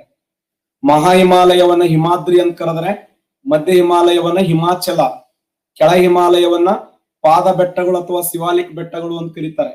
ಮಹಾ ಹಿಮಾಲಯವನ್ನ ಹಿಮಾದ್ರಿ, ಮಧ್ಯ ಹಿಮಾಲಯವನ್ನ ಹಿಮಾಚಲ, ಕೆಳ ಹಿಮಾಲಯವನ್ನ ಪಾದ ಬೆಟ್ಟಗಳು ಅಥವಾ ಶಿವಾಲಿಕ್ ಬೆಟ್ಟಗಳು ಅಂತ ಹೇಳಿ ಕರಿತೀವಿ. ಈಶಾನ್ಯ ಬೆಟ್ಟಗಳದವಲ್ಲ, ಈಶಾನ್ಯ ಬೆಟ್ಟಗಳ ಬಗ್ಗೆ ಎಕ್ಸ್ಪ್ಲೇನ್ ಮಾಡಿದೆ ನಾನು. ಈಶಾನ್ಯ ಬೆಟ್ಟಗಳು ಎಂತ ಪರ್ವತಗಳಂದ್ರೆ ಅವಶೇಷ ಪರ್ವತಗಳು. ಎಷ್ಟು ರಾಜ್ಯಗಳಲ್ಲಿ ಹಂಚಿಕೆಯಾಗಿವೆ? 7 ರಾಜ್ಯಗಳಲ್ಲಿ ಹಂಚಿಕೆಯಾಗಿವೆ. ಅಷ್ಟೇ ಅಲ್ಲ, ಈ ಈಶಾನ್ಯ ಬೆಟ್ಟಗಳು ಭಾರತ ದೇಶದ 4 ಹಾಟ್ ಸ್ಪಾಟ್ಗಳಲ್ಲಿ ಇದು ಕೂಡ ಒಂದು ಹಾಟ್ ಸ್ಪಾಟ್. ನಮ್ಮ ದೇಶದಲ್ಲಿ 8 ಹಾಟ್ ಸ್ಪಾಟ್ಗಳದಾವ ಅಂದ್ರೆ 4 ಅದಾವೆ. 4 ಹಾಟ್ ಸ್ಪಾಟ್ಗಳು. ಆ 4 ಹಾಟ್ ಸ್ಪಾಟ್ಗಳಲ್ಲಿ ಈ ಈಶಾನ್ಯ ಬೆಟ್ಟಗಳದಾವಲ್ಲ, ಇವು ಕೂಡ ಒಂದು ಅಂತ ಕರಿತೀವಿ. ಈ ಈಶಾನ್ಯ ಬೆಟ್ಟಗಳಿಗೆ ಏನಂತ ಕರೀತಾರೆ ಅಂದ್ರೆ ಇಂಡೋ ಬರ್ಮಾ ಬೆಟ್ಟಗಳು ಅಂತ ಕರೀತಾರೆ. ಯಾಕಂದ್ರೆ ಭಾರತ ಮತ್ತು ಬರ್ಮಾ ದೇಶಗಳ ಮಧ್ಯೆ ಹಂಚಿಕೆಯಾಗಿದೆ. ಆ ಗಡಿ ಹಂಚಿಕೆಯಾಗಿದ್ದರಿಂದ ಅವುಗಳಿಗೆ ಏನಂತ ಕರೆದಾರ ಅಂದ್ರೆ ಇಂಡೋ ಬರ್ಮಾ ಬೆಟ್ಟಗಳು, ಇಂಡೋ ಬರ್ಮಾ ಬೆಟ್ಟಗಳು ಅಂತ ಕರೆದರು. ಭಾರತ ಮತ್ತು ಮಯನ್ಮಾರ್ ದೇಶಗಳ ಮಧ್ಯದಲ್ಲಿ ಹಂಚಿಕೆಯಾಗಿರುವಂತ ಪರ್ವತಗಳನ್ನ ಇಂಡೋ ಬರ್ಮಾ ಬೆಟ್ಟಗಳಂತ ಕರೆಯಲ್ಪಟ್ರು. ಇಂಡೋ ಬರ್ಮಾ ಬೆಟ್ಟಗಳ ವಿಶೇಷ ಏನು ಅಂತಂದ್ರೆ ಇವು ದೇಶದ 4 ಹಾಟ್ ಸ್ಪಾಟ್ಗಳಲ್ಲಿ ಇದು ಕೂಡ ಒಂದು ಅಂತ ಹೇಳಿ ಗುರುತಿಸ್ತೀವಿ. ನಮ್ಮ ರಾಷ್ಟ್ರದಲ್ಲಿ 4 ಹಾಟ್ ಸ್ಪಾಟ್ಗಳದಾವೆ. 4 ಹಾಟ್ ಸ್ಪಾಟ್ಗಳಲ್ಲಿ ಈ ಈಶಾನ್ಯ ಬೆಟ್ಟಗಳು ಕೂಡ ಒಂದು. ಒನ್ಸ್ ಅಗೇನ್ ಎಷ್ಟು ರಾಜ್ಯಗಳು? 7 ರಾಜ್ಯಗಳು. ಅರುಣಾಚಲ ಪ್ರದೇಶದಲ್ಲಿ ಪಟಕಾಯಿ ಬೂಮ್ ಬೆಟ್ಟಗಳು, ನಾಗಾಲ್ಯಾಂಡದಲ್ಲಿ ನಾಗಾ ಬೆಟ್ಟಗಳು, ಮಣಿಪುರದಲ್ಲಿ ಮಣಿ ಬೆಟ್ಟಗಳು, ಮಿಜೋರಾಮದಲ್ಲಿ ಮಿಜೋ ಬೆಟ್ಟಗಳು, ತ್ರಿಪುರದಲ್ಲಿ ತ್ರಿಪುರಾ ಬೆಟ್ಟಗಳು, ಮೇಘಾಲಯದಲ್ಲಿ ಸಿಲ್ಲಾಂಗ್ ಬೆಟ್ಟಗಳು. ನಾ ಏನ್ ಹೇಳಕತ್ತೀನಿ, ಹಿಂಗೆ ಕ್ವಶನ್ಗಳು ಬರ್ತವೆ. PSI ಇದೇ ತರ ಪ್ರಶ್ನೆ ಬರ್ತವೆ. ಒಂದ್ಸರಿ ರಿವಿಷನ್ ಮಾಡಿ ಎಲ್ಲ. ಒಂದ್ಸರಿ ರಿಪೀಟ್ ಮಾಡಿ. ನೋಡ್ ಸರ್ ನನ್ ಸ್ಪೀಡ್ ಆಗ್ತಾ ಇದೆ, ಬರ್ಕೊಳಕ್ ಆಗಲ್ಲ ಅಂದ್ರೆ ನಾನೇ ಬರೆದಿರುವಂತ ಭೂಗೋಳ ಸಂಜೀವಿನಿ ಪುಸ್ತಕ ಇದೆ. ಭೂಗೋಳ ಸಂಜೀವಿನಿ ಪುಸ್ತಕ ತರಿಸ್ಕೊಳ್ಳಿ, ಒಂದ್ಸರಿ ರಿವಿಷನ್ ಮಾಡಿ. ಓಕೆನಾ? ನೋಡಿ, ಈಶಾನ್ಯ ಬೆಟ್ಟಗಳು ಅರುಣಾಚಲ ಪ್ರದೇಶದಲ್ಲಿ ಪಟಕಾಯಿ ಭೂಮಿ ಬೆಟ್ಟಗಳಲ್ಲಿ ಅತಿ ಎತ್ತರವಾದ ಶಿಖರ ಏನು? ಇಲ್ಲಿ ನಮ್ಮದಪ್ಪ ಅನ್ನುವಂತ ರಾಷ್ಟ್ರೀಯ ಉದ್ಯಾನವನ ಇದೆ. ಇರಾವಡಿ ಅನ್ನುವಂತ ನದಿ ಕಂಡು ಬರ್ತದೆ. ಇನ್ನು ನಾಗಾಲ್ಯಾಂಡದಲ್ಲಿ ನಾಗಾ ಬೆಟ್ಟಗಳು, ಮಣಿಪುರದಲ್ಲಿ ಮಣಿ ಬೆಟ್ಟಗಳಲ್ಲಿ ಲೋಕಟೆಕ್ ಅನ್ನುವಂತ ಸರೋವರ ಇದೆ. ಇದನ್ನ ಭಾರತ ದೇಶದ ತೇಲಾಡುವ ಸರೋವರ ಅಂತೇಳಿ ಕರಿತೀವಿ. ಮಿಜೋರಾಮದಲ್ಲಿ ಮಿಜೋ ಬೆಟ್ಟಗಳು. ಇಲ್ಲಿ ಅತಿ ಎತ್ತರವಾಗಿರುವಂತ ಶಿಖರ ಅಂದ್ರೆ ಬ್ಲೂ ಮೌಂಟೇನ್. ತ್ರಿಪುರಾದಲ್ಲಿ ತ್ರಿಪುರ ಬೆಟ್ಟಗಳು ಇಲ್ಲಿ ಕಂಡು ಬರುವ ಬುಡಕಟ್ಟು ಜನಾಂಗ ಯಾವ್ದಂದ್ರೆ ಚಕ್ಮಾ ಎಂಬ ಬುಡಕಟ್ಟು ಜನಾಂಗ. ಮೇಘಾಲಯದಲ್ಲಿ ಸಿಲ್ಲಾಂಗ್ ಬೆಟ್ಟಗಳು, ಸಿಲ್ಲಾಂಗ್ ಬೆಟ್ಟಗಳಿಗೆ ಏನಂತ ಕರೀತಾರೆ? PSI ಕೇಳ್ಯಾನ ಇದನ್ನ, ಪೂರ್ವದ ಸ್ಕಾಟ್ಲ್ಯಾಂಡ್ ಅಂತ ಕರೀತಾರೆ, ಪೂರ್ವದ ಸ್ಕಾಟ್ಲ್ಯಾಂಡ್. ಕರ್ನಾಟಕದ ಸ್ಕಾಟ್ಲ್ಯಾಂಡ್ ಯಾವ್ದಂದ್ರೆ ಕೊಡಗು. ಕೊಡಗು ಜಿಲ್ಲೆಯನ್ನ ಕರ್ನಾಟಕದ ಸ್ಕಾಟ್ಲ್ಯಾಂಡ್ ಅಂತ ಕರೆದರೆ ಪೂರ್ವದ ಸ್ಕಾಟ್ಲ್ಯಾಂಡ್ ಯಾವಂದ್ರೆ ಸಿಲ್ಲಾಂಗ್ ಬೆಟ್ಟಗಳು, ಇಲ್ಲಿ ಕಂಡು ಬರುವಂತ ಗಾರೋ ಮತ್ತು ಕಾಸಿ ಬೆಟ್ಟಗಳು. ಇನ್ನು ಅಸ್ಸಾಂ ರಾಜ್ಯದಲ್ಲಿ ಬರೇಲಿ ಬೆಟ್ಟಗಳು. ಅಸ್ಸಾಂ ರಾಜ್ಯದ ಬರೇಲಿ ಬೆಟ್ಟಗಳಲ್ಲಿ ಕಾಜಿರಂಗ ರಾಷ್ಟ್ರೀಯ ಉದ್ಯಾನವನ ಇದೆ, ಮಾನಸ ರಾಷ್ಟ್ರೀಯ ಉದ್ಯಾನವನವನ್ನ ನೋಡ್ತೀವಿ. ಓಕೆನಾ?